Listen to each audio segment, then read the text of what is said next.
ఏంటండి సంక్రాంతి అంటే పిండి వంటలు గంగిరెద్దులు కొత్త బట్టలు అనుకుంటున్నారా? అవి పాత రోజులు. ఇప్పుడు సీన్ మారింది. మన ఆంధ్రాలో ముఖ్యంగా గోదావరి జిల్లాలో సంక్రాంతి అంటే రక్తం చిందించే రణరంగం. ఓ పక్క పోలీసులు డ్రోన్ ఎగరేస్తుంటారు, ఇంకో పక్క బరువులో పుంజులు ఎగురుతుంటాయి. ఈ పందెం వెనుక ఉన్న మాయాజాలం ఏంటి?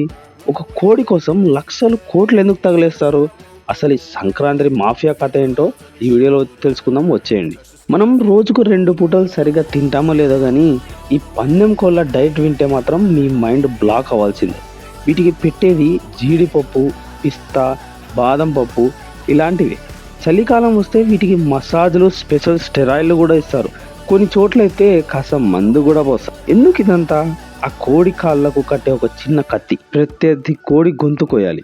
ఆ ఒక్క సెకండ్ కోసం ఈ కోళ్ళ మీద కొన్ని నెలల పాటు వేల రూపాయలు ఖర్చు చేస్తారు. అంటే ఇక్కడ గెలుస్తుంది కోడి కాదు, దాని మీద పెట్టే పెట్టుబడి. ఇక్కడ కేవలం 5,000, 10,000 పందెం కాసేవాడు ఎవడో తెలుసా? కేవలం ఆ సైడ్ బెట్టింగ్ గ్యాంగ్. అస్సలు సిసలు పందెం ఎక్కడ జరుగుతుందో తెలుసా? విఐపి బర్రుల దగ్గర.